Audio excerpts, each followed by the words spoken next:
Welcome to the Daily Dad podcast. During the week, we bring you a daily meditation of the best parenting wisdom we can find, drawing on history and philosophy and psychology and literature to inspire you to be a little bit better at the most important job you have. And then on the weekends, I have sort of a wrap-up conversation with my friend, fellow dad, and writing partner, Niels Parker. We just explore what's going on in our lives, what we're struggling with as parents, what we're doing well, what we want to do better, and what we've learned along the way, and what we've learned in the last week. So let's go.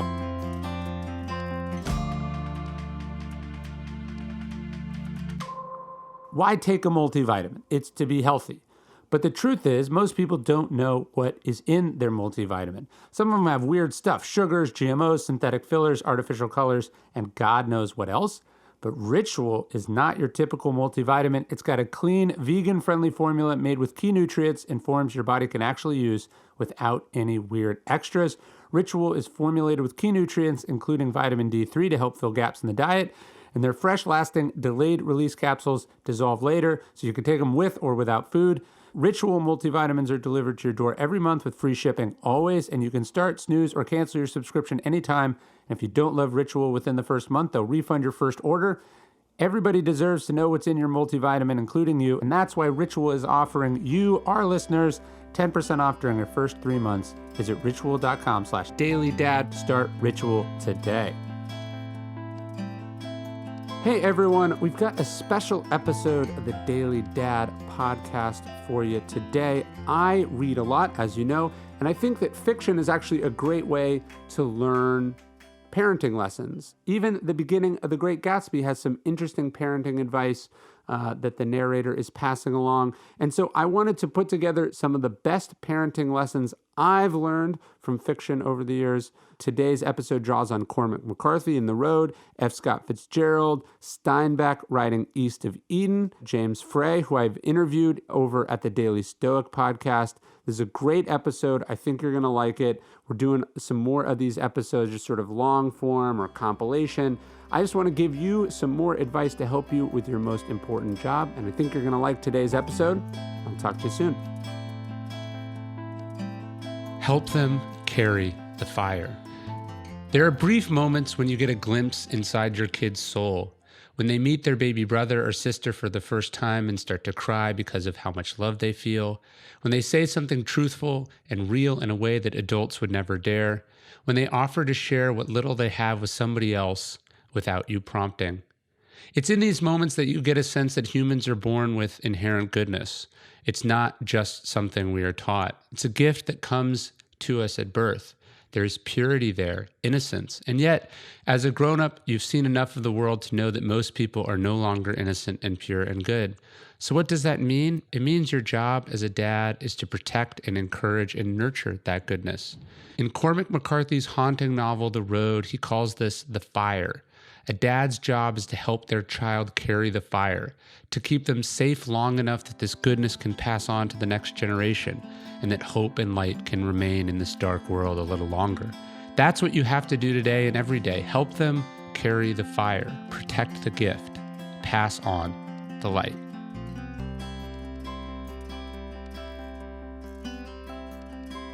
It's your fault they're this way.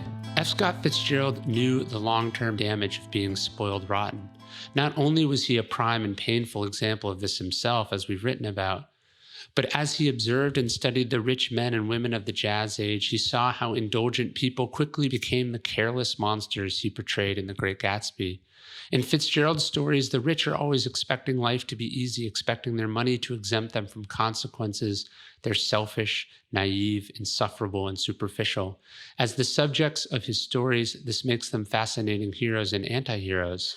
But Fitzgerald also wanted us to know who the real villains were, the parents and the families that raised them. As he depicts in one memorable exchange in The Offshore Pirate, a story about a young, beautiful girl who refused to listen to her guardians. "You've grown unbearable, your disposition. You've made me that way," she says. "No child ever had a bad disposition unless it's her family's fault. Whatever I am, you did it." The truth applies to all of us, not just fathers and families whose incomes put them in the 1%. We must blame ourselves or no one, remember? If your kid's not a hard worker, that's on us. If your kid's a bully or acts like they have an advanced degree from Dick School, that's on us. If your kid has an attitude or gets into trouble, that's on us. They're kids. It's not our fault for not teaching them better, and it's even less excusable if we throw our hands up and say, that's just the way they turned out. No, whatever they are, we did it, and it's not too late to make improvements. Hey everyone, one of the weird rituals I've told you about in my life is I walk every morning with my kids all the way to the end of the dirt road that we live on. We open the mail. We just got these new sort of steel mailboxes, and you use your key, you open your mailbox, and then I have another key. That's where your packages are. My kids are always so excited whenever I get a package. Well, the curators at Bespoke Post have done it again, a package we're excited to get when it comes each month. Every month, they send an essential box of awesome collections for guys that are guaranteed to upgrade your life. Each month, Box of Awesome sends you a collection of cool stuff that suits whatever interests you. Huge amount of collections, no matter what you're interested in. Great outdoors, that's the one I signed up for. Style, cooking, mixology, and more. To get started, you take a quiz at boxofawesome.com. Your answers help them pick the right box of awesome for you, and each month they release the new boxes across a ton of different categories. The price is great. It's free to sign up. Each box costs $45. That has close to double that every month in highly curated gear inside. Get 20% off your monthly box when you sign up at boxofawesome.com and enter the code DailyDad at checkout. That's boxofawesome.com, code DailyDad for 20% off your first box. Give them this stuff. The novelist John Steinbeck used to write his novels with pencils. In 1952, he was wearing himself out with his greatest novel, East of Eden. He was also wearing down his pencils one by one as the words poured out. I detest short pencils, he wrote in his journal. I think I will discard the short ones today as I finished with each one. I take them to Tom, his 7-year-old son, who uses them to draw with. To him, they are not short pencils. Isn't that beautiful? As we say, one man's trash is another man's treasure. That metal box that something came in at work is not just packaging to a kid. It's literally a treasure chest. Your old car is not a lame piece of junk to a teenager. It's a ticket to freedom.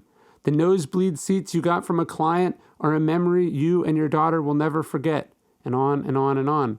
We have to go through this world with an eye for how children would see it. It's easy to be jaded. It's easy to get spoiled. But we forget. To them, there is no such thing as a short pencil. In fact, the short ones are actually better.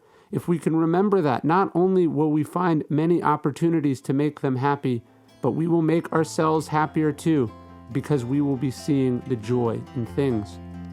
Look for the treasure, and you will find it. You have to be flexible. When you read parenting books, it's hard not to get the distinct sense that there is a right way to parent. That being a dad or a mom means following a set of processes backed up and confirmed by research, and that to do anything else is to deviate and fail. We think the same thing about teachers, too. Here is how the best teachers operate, so be like that. But the truth is that it's all relative. There is no right way, because every child is different, every parent is different, every situation is different. Think about the story of the prodigal son. It's a lesson about a bunch of things, but one subtle lesson there is that different kids require different treatment. The father in that story wasn't being unfair. He was being what each of his sons needed. Recently, we asked the author James Frey, yes, James Frey, the brilliant and controversial novelist. You should read his books Katerina or Bright Shiny Morning if you haven't yet. What he's learned about fatherhood, and he actually told us something pretty similar. Being a dad is an ongoing process of learning and adjusting and adapting. That for each kid at each stage of that kid's life, you have to adjust and learn. I have 3 kids, 2 girls and a boy in the middle. Being a dad to me isn't like being a drill sergeant. There's no single way to handle each child. I don't want them all to be the same person. They are each unique with their own personalities and strengths and struggles, and they are radically different at different ages. And that requires me to be constantly learning how to best raise them. It's great advice and worth thinking about today. You have to be flexible. You have to be willing to approach each situation as a distinct set of circumstances and conditions. There is no right way, but there is always a right thing to do in each situation. Adjust until you find it. Hey, thank you for listening to the Daily Dad Podcast. Leave us a review in iTunes. It helps a great deal. Really appreciate it. And of course, if you know any other dads who could benefit from these messages, please let them know.